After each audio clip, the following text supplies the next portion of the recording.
यही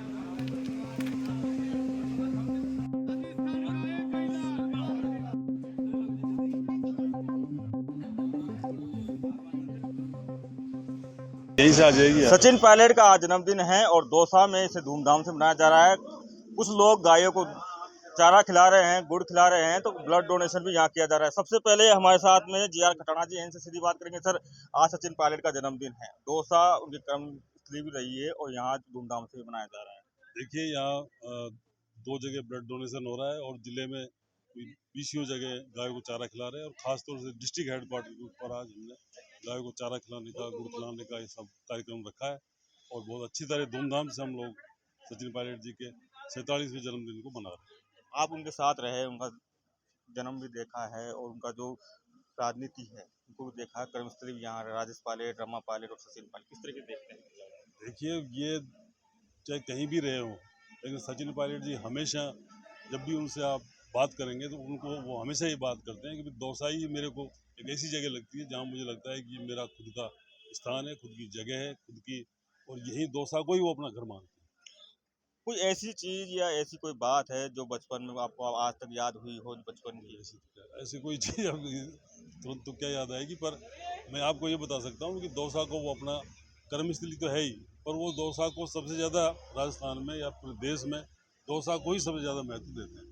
महत्व देते हैं। हमारे साथ में सांसद मुरारलाल मीणा जी। सर, सचिन पायलट की राजनीति, राजेश पायलट कर्मस्थली भी ये रहा और जन्मदिन है आज, 47 साल के हो गए, किस तरीके से देखते हो? आज पूरे प्रदेश में सचिन जी का जो जन्मदिन है वो गौ सेवा दिवस के रूप से मनाया जा रहा है और दौसा जिले में तो मन ही रहा है कि ये तो उनकी कर्म भूमि है। यहाँ पे ब्लड डोनेशन कैंप भी लग रहे हैं और गौओं को पूरे जिले में हर जगह जगह चारा भी खिलाया जा रहा है, पूरे प्रदेश में खिलाया जा रहा है क्योंकि ये उनकी कर्म भूमि है। हम चाहते हैं कि जिस तरह से सचिन पायलट का पूरे देश में नाम है, युवाओं के दिलों में उनके लिए जगह है, वो हमारे उभरते हुए किसान नेता हैं। हम सब ईश्वर से कामना करते हैं कि वो अपनी ज़िंदगी में आगे बढ़े और वो आगे बढ़ेगा तो निश्चित ही आम जनता का, किसानों का भला करेंगे। आप लोगों ने राजेश पायलट के साथ भी काम किया है और सचिन पायलट जब बचपन में चुनाव के टाइम यहाँ पे भी आते, तो कुछ ऐसी कोई मूवमेंट या कोई ऐसी बातें जो आपको अभी तक याद होती हो, कभी कभी याद आती हो? देखो, सचिन पायलट बचपन से ही मैं समझता हूँ कि जिस तरह से राजेश पायलट जी बहुत ज़्यादा गरीबों के प्रति समर्पण की भावना थी, इसी तरह से सचिन पायलट में भी किसानों के लिए, युवाओं के लिए वो काफ़ी उनके दिल में एक भावना है कि उनके लिए कुछ करें। मैं समझता हूँ कि आने वाले टाइम में इसका हमको सबको फायदा मिलेगा। किसान नेता के तौर पर उनके पिताजी को भी जाना जाता है और सचिन पायलट को भी युवाओं का नेता कहा जाता है, किसानों का नेता कहा जाता है और जन्मदिन भी है। किस तरह के देखते हैं उनकी राजनीति को? मैं कह रहा हूँ आज का जो जन्मदिन है उनका, वो गौ सेवा डे के रूप में मनाया जा रहा है और साथ साथ में पूरे प्रदेश में मनाया जा रहा है, देश में मनाया जा रहा है और हमारे जिले के अंदर भी ब्लड डोनेशन कैंप भी यहाँ पे अलग से रखे गए हैं हमारे युवाओं के द्वारा, क्योंकि ये पायलट साहब की, राजेश पायलट जी की भी, रमा पायलट जी की, सचिन पायलट जी की भी दौसा से ये कर्मभूमि रही है। दौसा से उनका अटैचमेंट बहुत ज़्यादा रहा है, तो हमारे यहाँ सब में बड़ा उत्साह है, उसी रूप में इसको मना रहे हैं। कुछ दिन पहले सचिन पायलट दौसा आए थे महुआ में, तो उन्होंने कहा था कि संयम रखना चाहिए, राजनीतिक फील्ड में हम जुड़े हुए हैं और जो आरोप प्रत्यारोप जो लगते हैं उनको संयम के साथ जवाब देना चाहिए। देखो, सचिन पायलट जी ये बहुत कम उम्र में, मैं समझता हूँ जितनी मैच्योरिटी उनमें आई है देश में शायद किसी नेता में आई हो। आज के युवा क्या करते हैं कि तुरंत 10-15 दिन राजनीति करी और वो अपना सेम खो देते हैं, जल्दी आगे बढ़ने की कोशिश करते हैं, बैलेंस नहीं रखते और प्लस अपनी भाषा पर भी कंट्रोल नहीं रखते।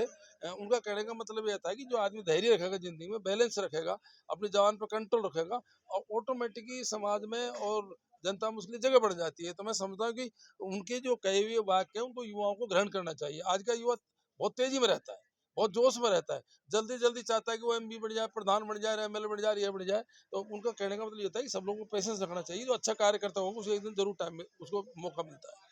कुछ राजनीति जिस तरीके से सचिन पायलट अभी आए थे तो उन्होंने कई बार बात किसानों की बातें करते हैं, वो युवाओं की बातें करते हैं। कुछ महीने पहले अगर वो आए थे बांदी में, तो उन्होंने कहा था कि नए नए छोरे आए हैं, जमीनें बेच के स्कॉर्पियो लिए आते और दिल्ली तक की दौड़ लगाते, ऐसा नहीं करना चाहिए। अभी आप इस सब बातों को चारों तरफ जोड़ोगे कि चाहे कोई बिजनेस हो, चाहे राजनीति हो, चाहे और कोई काम हो, पैसे से जीवन की सबसे बड़ी है। आपके सामने कठला जी खड़े हैं ना, हम खड़े हैं। हम 20-20 साल तो पायलट साहब पीछे खड़े रहे चुपचाप और एक समय ऐसा है धीरे धीरे उठ जगह मिल गई। पायलट साहब का कहने का मतलब ये था, अगर जो अपना पार्टी का काम करते रहो, नेता के साथ में जोड़े रहो, एक दिन ऐसा आएगा आपको जनता भी ग्रहण कर लेगी, नेता आपको एक्सेप्ट कर लेंगे। जल्दबाजी नहीं करनी चाहिए, उनका मतलब ये था। लेकिन जिस तरीके से जो बीजेपी के प्रदेश प्रभारी आए थे राजस्थान में, आते ही उन्होंने सचिन पायलट पर जुबानी हमला बोला था और उसके बाद में जो सियासत गरमाई थी उसको किस तरीके देखते हैं बयान? विनाश काले विपरीत बुद्धि। पायलट साहब के बारे में उन्होंने जो बोला कि भाई ये क्या शब्द बोले थे अपने, सब जमीन दो शब्द का यूज किया था। इसलिए पायलट साहब ने कहा था कि आदमी को अपनी जवान पर कंट्रोल रखना चाहिए। हमारे कितने भी उतार चढ़ाव आए हों, राजनीति में आए हों, हमारी पार्टी में आए हों, ये मैं समझता हूँ सचिन पायलट ने कभी बैलेंस नहीं खोया, हमेशा संयमित भाषा का प्रयोग किया और संयमित बड़ी लैंग्वेज का प्रयोग किया। यही तो कारण है क्या सचिन पायलट को पूरे युवा चाहते हैं देश के अंदर। चाहते हैं, लेकिन उसके बावजूद भी जब जैसे लोकसभा चुनाव हुए, पहले विधानसभा हुए थे, उसके बाद लोकसभा चुनाव होने के बाद में जो परिणाम आए आप लोग की तरफ से, तो एक उम्मीद की किरण ज्यादा हो गई कि उम्मीद पहले देखते थे, अब उम्मीदें बढ़ गई है सचिन पायलट। ऐसा सचिन पायलट इतना मेहनती आदमी है, इतना क्वालिफाई आदमी है, योग्य आदमी है, दिन रात लगा रहता है। और मैं समझता हूँ कि धीरे धीरे आज पूरे प्रदेश के अंदर, पूरे देश के अंदर सचिन पायलट को लोग बाग लीडरशिप उनकी इतनी जबरदस्त पनपी है, हर आदमी को नेता मानता है, उनकी कार्यप्रणाली ऐसी है। तो मैं समझता हूँ कि हमको सबको शिक्षा भी लेनी चाहिए जन्मदिन में। कुछ राजनीति की बातें कर लेते हैं। पूर्व मुख्यमंत्री वसुंधरा राजे ने कुछ दिन पहले कहा था कि कुछ लोगों को पीतर की रोग मिल जाती है तो वो अपने आप को शराब समझने लग जाते अब ऐसा मैडम ने किस लिए कहा था वो तो वसुंधरा ही बता सकती है, लेकिन मैं समझता हूँ कि वो भी अनुभवी नेता है और दो बार राजस्थान में मुख्यमंत्री रही है, केंद्र में मंत्री रही हैं, लंबा सफर तय किया है। उन्होंने, हो सकता है कि उनकी पार्टी कुछ लोग ऐसा कर रहे हो इसलिए कहा होगा। हैं।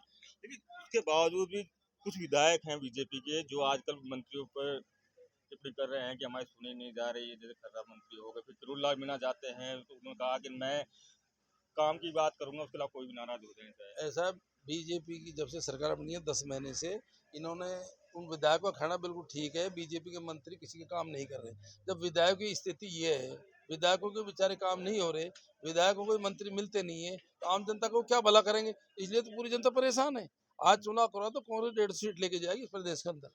तो ये थे सांसद मुरारीलाल मीणा और जिया खटाना जिन्होंने आज ब्लड डोनेशन का काम कर रहे हैं और आज सचिन पायलट का जन्मदिन धूमधाम से मना रहे हैं। संदीप मीणा, 2 साल।